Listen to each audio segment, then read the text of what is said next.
You already know who it is, y'all. It's King Ade with the Wizards Review. And you see this smile on my face, man. This is an unexpected smile. Honestly, I'm gonna keep it real. I was not anticipating a positive outcome tonight. You know what I'm saying? I was, ready to, come here, talk about another loss.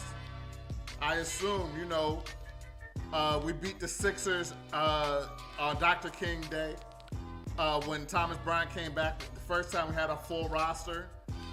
And that was the game Kuzma dunked on Embiid. That was the game a lot of things were looking good and things were beginning to look positive, and we had a positive outlook on the rest of the season.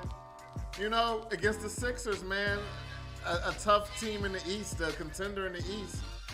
So, I just thought that, we've been on a slide, a 6-game losing streak. They were on a 5-game winning streak. They had that bad taste in their mouth that we sent them back to Philly with, you know what I'm saying? So I just didn't like the way things were looking. Oh, and then on top of that, we weren't playing with Bradley Beal, you know what I'm saying? And I just, I know I'm not the only one. I know I'm not the only one who thought it was going to be ugly tonight. So stop fronting if y'all thought we were going to get the win and y'all were positive about this game. You know what I'm saying? But we got the win. It was a hard-fought win. It was a great game plan.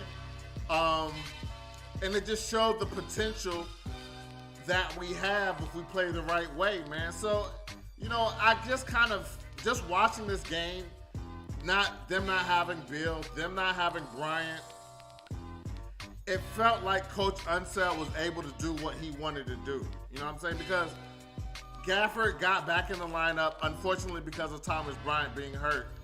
But I feel if Gafford didn't play tonight, we might have not won the game. Because if Bryant was playing, Gafford would have got less minutes.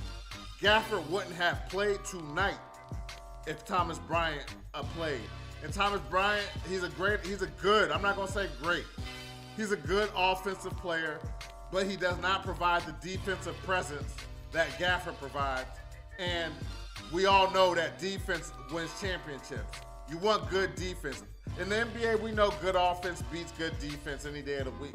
But as a coach, you have to have a defensive mindset when you're playing against these elite basketball players, the best in the world.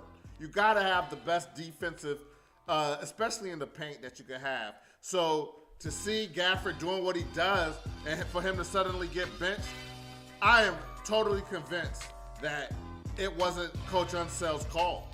Totally convinced. Totally. You know what I'm saying? This game to me just showed that there's something going on with the front office.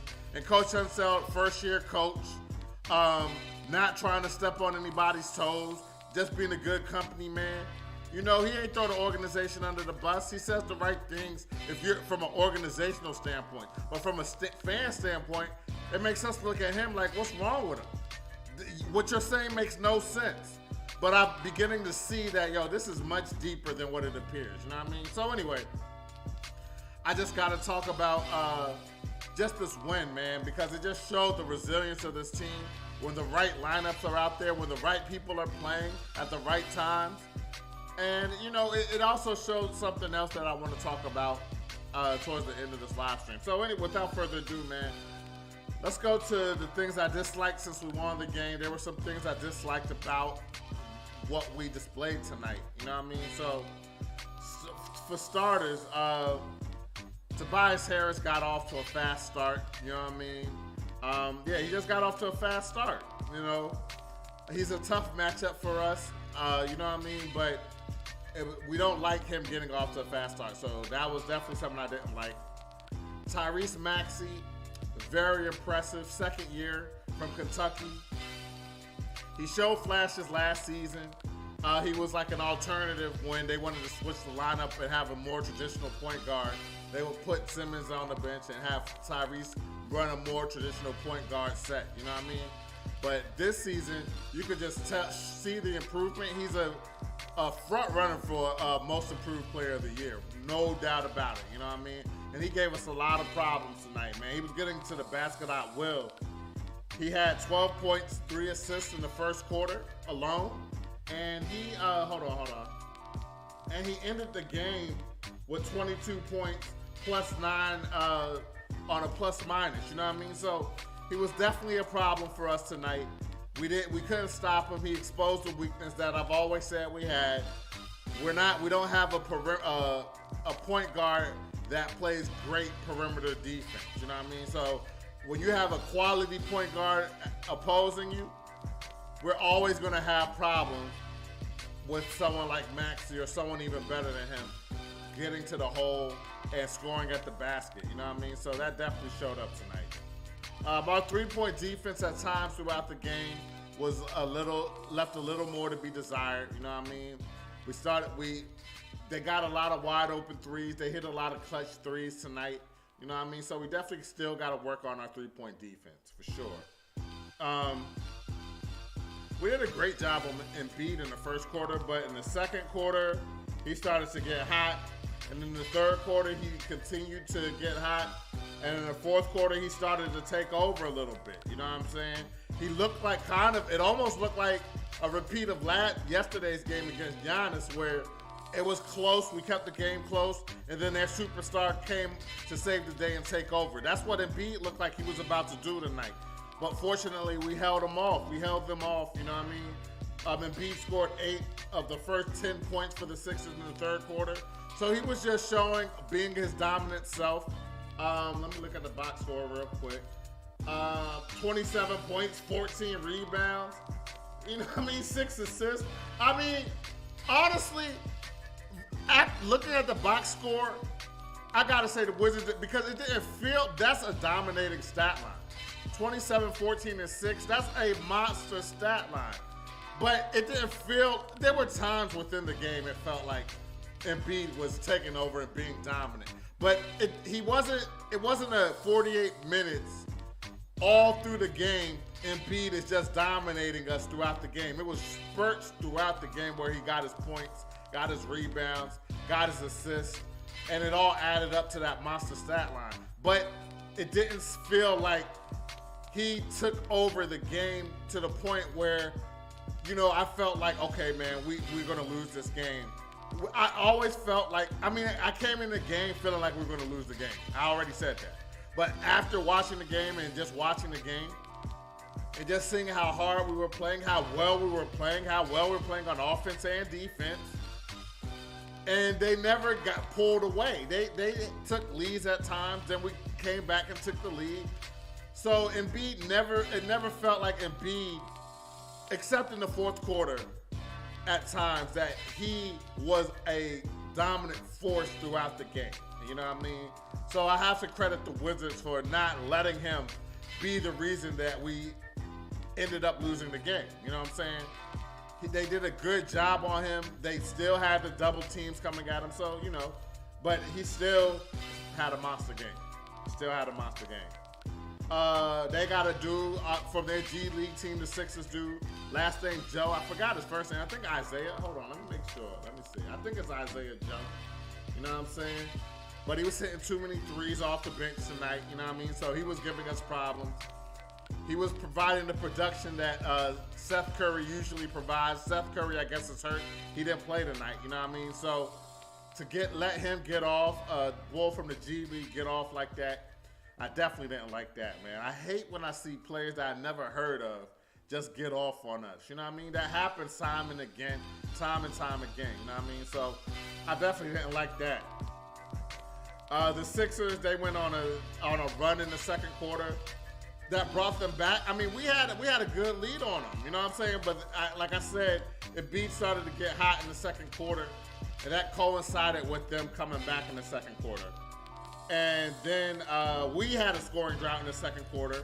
There was a stretch where we were 0 for 8, 3.5 plus minutes of not scoring in the second quarter, plus their run led to them coming back, you know what I'm saying, and cutting the lead down. I think we ended the first half up 2, where we were up, you know, I think double digits, if not double digits, like very close to double digits. So we let them come back.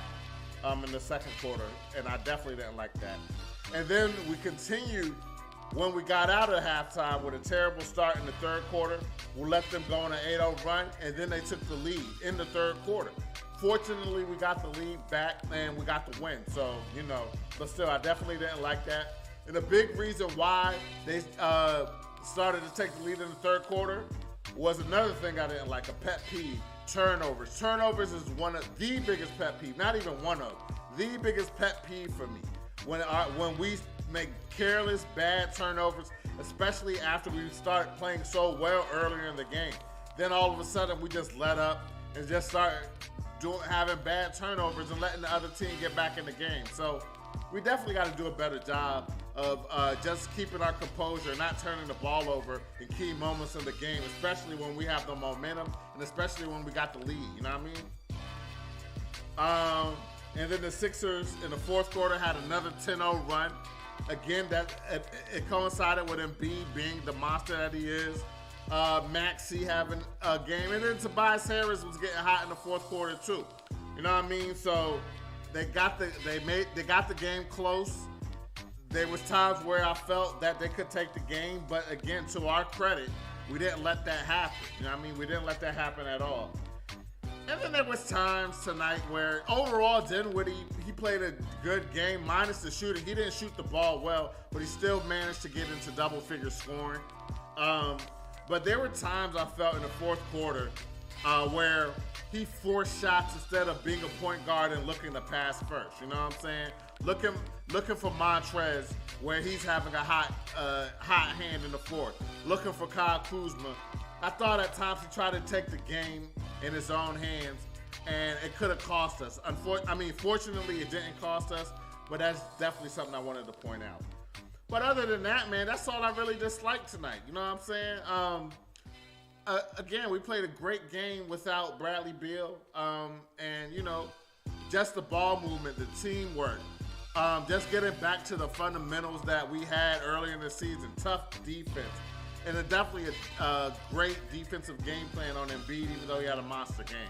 So, so that's all I disliked. But let's talk about everything I liked, though, man. And there was a lot to like tonight, man. And let's just start with the game plan of scoring in the paint, going at Embiid. You know what I mean? A lot of teams would shy away from trying to score in the paint when you have a monster in the post like Embiid. But we went right to the paint. That was our game plan. Score as many points in the paint as possible. And that's what we did tonight. So I definitely like that. We did not settle for threes, did not settle for bad shots from the majority of the game. Something that was also a pet peeve of mine. Some of the times when we take bad shots or take threes instead of moving the ball and getting the ball into the paint. We did all of that tonight, and it came up with a win. So we definitely have to keep on harping on that in practice, and we need to keep on seeing that moving forward. Man, Kuzma tonight, man, I think I would safely say he was the MVP of the night. He was aggressive on both the offensive and defensive end, man. He didn't have a double-double tonight, but he still had a strong 7 rebounds, 24 points, 3 assists, you know what I'm saying? He was hitting big key threes, and in the fourth quarter, he had a huge, I feel like, game-winning block against Embiid. You know what I'm saying? A huge block that sealed the win for us, man. So I definitely go to give the MVP of the game to Kuzma tonight, man. He played very well. I definitely like our game plan. We did the same thing against the Sixers when we played them in January, where we had the double team coming at him for a lot of the game from all angles. You know what I'm saying? That's how you got to play him. I mean, you're not going to stop him, but the key is to not let him, even if he has monster numbers, not let those numbers come into a winning situation. You know what I'm saying? Some players have big numbers and you don't feel it, and then other times players have big numbers and you feel it. You know what I'm saying? Tonight, we didn't feel his big numbers, even though he had big numbers. And that's because of our game plan tonight. Again, having Gafford out there, it would have been asinine if Bryant was available and Daniel Gafford didn't play at all. You know what I'm saying? Like, you got to use all the bodies against the center like Embiid. And we weren't playing Gafford. Again, he would have not played if Thomas Bryant was hurt. Let's make that clear. And I know that's not on Coach, man. Coach Unseld, his specialty, the reason we hired him was because of the defensive work that he did with the Denver Nuggets. So he's a defensive-minded coach. You think that he's going to take his best defender in the paint out of the game and bench him when he's playing well? All of a sudden just bench him? You really think that was his call? Come on, man. We're smarter than that. Let's not play dumb, all right? We know that it wasn't him that made that decision. It was upstairs for whatever reason. We'll find out later. I don't know why it was dumb and stupid, but we know that that's not the reason Gafford was benched. It wasn't because Coach Unseld wanted him benched. Let's make that clear. And tonight was a great example of having our best defender in the post playing against an elite center. We didn't stop him, but if we didn't have Gafford in there tonight, man, we would have not played as well as we did. You know what I mean? Gafford, man, like I said, a strong presence in the paint. Played Embiid well, man. You know what I mean? So I definitely like that, man. Also, man, Dinwiddie played well tonight, minus the shooting, but still, like I said, got into double figures. It was surprising to me that he had his first triple-double of his career tonight. That's what I felt like. This season, he's been so close to having triple-doubles, having double-digit scoring, 8 rebounds, 8 assists, 7 rebounds, 7 assists. Like, he's had those type of games multiple times throughout the season. Unfortunately, he had good games like this. He was impactful tonight. He was crashing the boards. He's been doing that, but it seems like he does that when Bradley Beal is not playing. You know what I mean? So, you know, I've been saying, man, we're gonna wait till they get their chemistry right. But yo, it's much deeper than their chemistry. You know what I'm saying? And on the court. You know what I'm saying? But he played well tonight, had a triple-double. Every point, every rebound, every assist was needed to get this win. You know what I mean? And he kept the turnovers low, had a positive plus-minus. I mean, this is what if he could play like this more often with Beal, we wouldn't be having all this banter about trades and all this losing streak, us losing. If they could coexist and play like we played earlier in the season, the talk of the Wizards would be totally different than what is going on at the moment, man. So, again, Dinwiddie played well. Our bench made a great impact tonight as well. Again, like usual, our bench is a very, you know, we have a good bench. We've had a good bench all season, you know what I mean? And tonight was no exception. Neto played a good game tonight. You know what I'm saying? He's scoring in the paint. Again, our game plan, scoring, going in the paint, scoring in the post, driving, guards driving, penetrating and dishing, penetrating and laying it up, penetrating and drawing fouls. You know what I mean? So Neto played a great game tonight. I wish he could play more consistent like that, but he played a good game tonight. Rui also, man, he's just getting his legs back, looking like classic Rui. That physicality, he only had 2 rebounds tonight, but he had 11 points, scored in double figures, and he's just looking like he's getting his legs back and getting better, you know what I mean? So I definitely like that.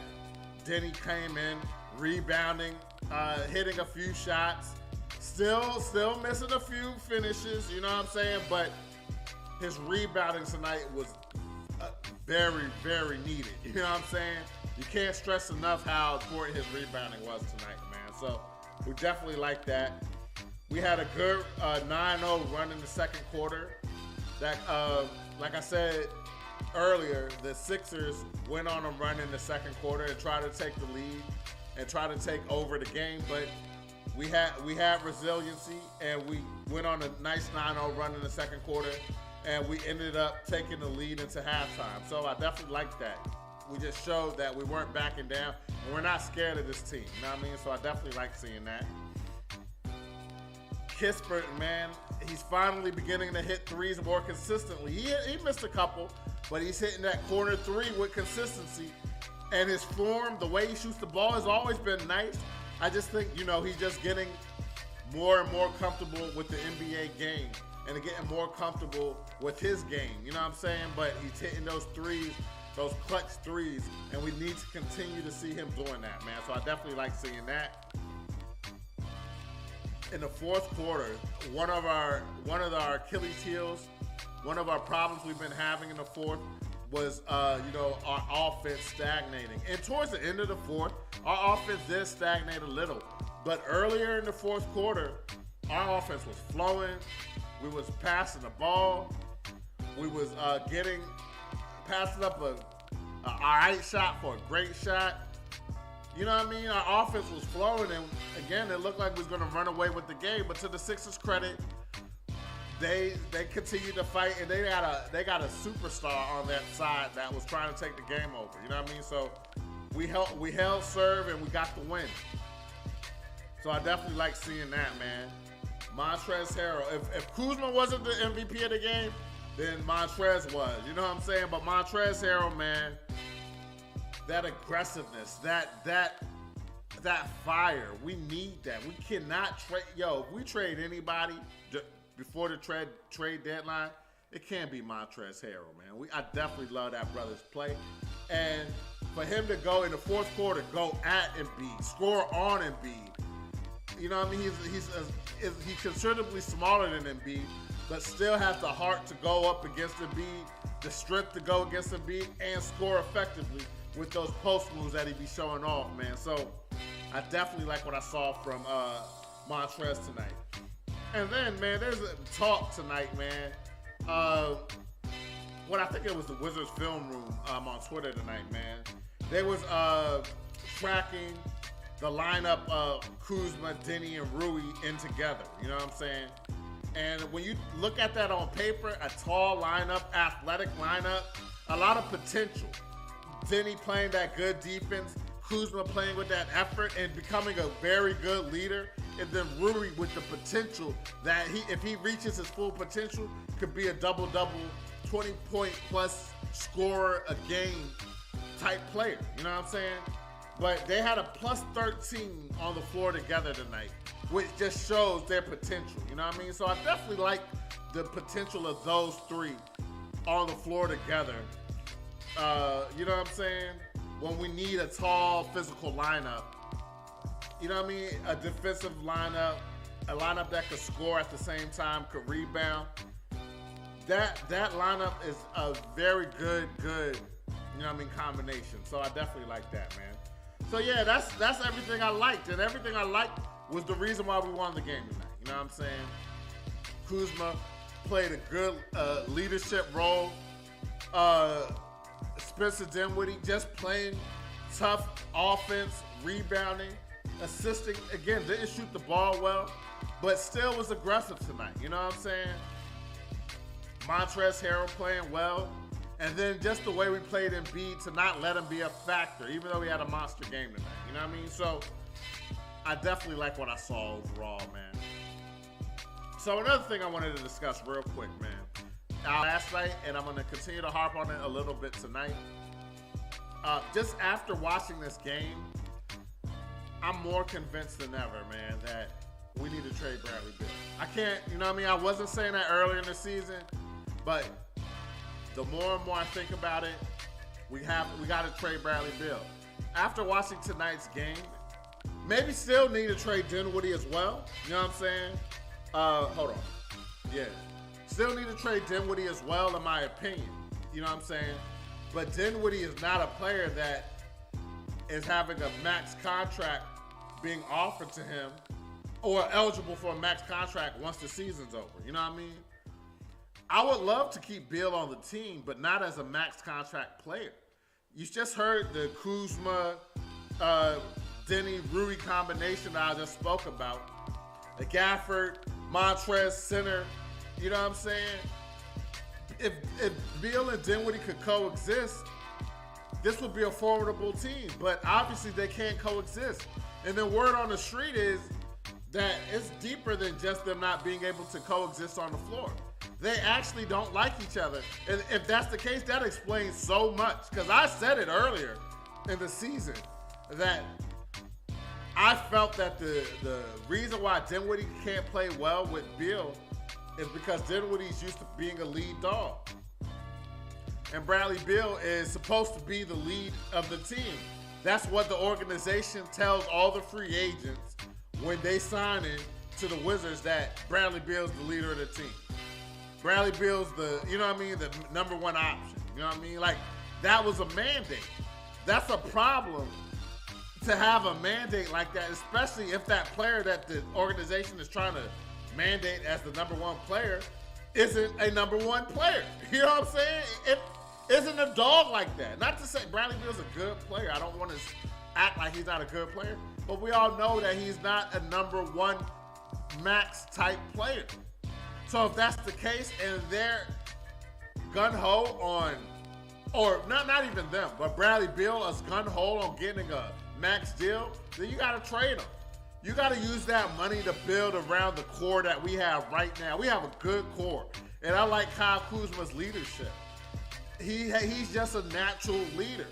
He saw a void in leadership, and he stepped into the void. You see how he talks to the teammate. You see how he tells the team, yo, this is what you need to do.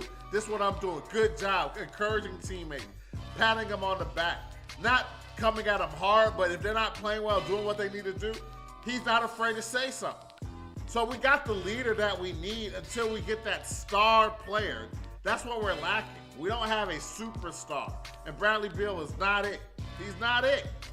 Well, we don't have that superstar like what Giannis did to us last night. When they needed a superstar to take over, that's what Giannis did. That's what a max player does. If Bradley Beal's not able to do that, you don't pay him max money. It's really simple in my opinion. I don't know why they're so gung-ho on making him, forcing this narrative that he's a max player when anybody who knows NBA basketball knows that he's not. You know what I'm saying? So, yeah, man, if we're going to trade, we definitely got to trade Bradley Beal. We definitely do. And not because I don't like him as a player per se, but because of that max contract situation. You know what I mean? We're still in a playoff hunt. We've played enough games without Beal to know that, yo, we got at least a core. And then, you know, it might be in our best interest to not feel like we need to force Beal the ball, especially towards the ends of games when he's supposed to be that closer. You know what I'm saying? Look, there's been so many times when Bradley Beal has turned over the ball when he, you know what I mean, dribbling off his leg. You know what I mean? Just doing stuff that contributed to a loss instead of just running the offense and letting it flow. And whoever has the open shot takes the open shot. It was too many forced situations. So not having a quote-unquote number one player on the floor for us tonight looked kind of like a benefit for us because our offense was flowing much better. So the Wizards got a lot to think about, but this idea of building around a player that's not a natural dog, he's more of a natural number two, but trying to force him to be a number one, I think is a terrible, terrible mistake if this occurs at the end of the season by them signing Bradley Beal on a max contract. That's going to be a grave mistake. We know this. We're not going to, not to say we're going to win a chip anyway, but come on, man. We have enough pieces that we could get rid of him, trade him, have a lot of money for a couple free agents, maybe not max players, but a couple free agents. We got a lot of players we could move, trade for a good player. We got so many options other than re-signing Bradley Beal to a max contract. So I hope the Wizards are really thinking about trading him. I really hope they're fielding calls like, you know what I mean, in the background, you know, quietly. This press doesn't know about it. And we trade him because, again, man, we can't pay him $200 million. But we have so many holes and we have so many players, enough core pieces. And obviously, this is the second time that there's been a rumor that Bradley Beal doesn't get along with the point guard. We all know what it was with John Wall. So, and then with John Wall's personality, the narrative was it was more John Wall was the problem. You know what I'm saying? But if it's the second time, the same position, and two players aren't getting along, and there's one player that's the constant, then maybe you got to look at that player. You know what I'm saying? I don't know. I don't want to accuse Bradley Beal of being a bad teammate, or I don't know. But obviously, Dinwiddie and Beal on the court together doesn't work, and the rumors are spreading that they don't get along at all. And then with the damning comment that Dinwiddie said earlier this week about him trying to, be a leader and it's not being welcomed in the locker room. You put all of this together, and it feels like the writing's on the wall. You know what I'm saying? It's something with Bill. You know what I'm saying? So I'm just hoping the Wizards make some good decisions because they've made some bad signings. I don't think Bertans is hurt. He just DNP, but we paid him $80 million. We signed Gafford to a 2-year, $40 million deal, but all of a sudden we're going to bench him. What's going on, Washington? What's going on, Tommy Shepard? What's going on with the decision making? I don't know, man, but they got to figure it out, man. So anyway, man, that's all I got for y'all tonight, man. Again, a great win. I'm feeling good, man. You know what I'm saying? I don't want to get too optimistic, but to get a win against a quality team on their home court shows we have the potential if we play the right way to, possibly make it into the play-in game. I don't think we're going to be a top 6 seed anymore, but we still have a chance to make the play-in game. Currently, we're out. Well, coming into the game, I think we were the 12th seed out of the play-in. So we got to fight our way back just to get into that. You know what I'm saying? But we do have the tools. We do have the pieces to do so. So I'm looking forward to seeing how this win can propel a winning streak and some more confidence in the rest of the team. You know what I mean? So anyway, man, if y'all like the content, man, I would really appreciate you guys subscribing to the channel at the Wizards Review on YouTube. You can follow us on Facebook and Twitter. You can follow me, King Ade DMV, on Instagram, Facebook, Twitter, and on NBA 2K22 on the Xbox Series X and S. You know what I mean? So anyway, man, take care. See y'all next time. Enjoy the win. You know what I'm saying? Because hopefully we keep getting them, but with the way this team is, this Jekyll and Hyde mentality this team has, who knows if this is going to be the last win in a long time, or maybe this is the start of a winning streak. Who knows, man? But we're going to see, man. But anyway, man, take care. Have a good night. Peace.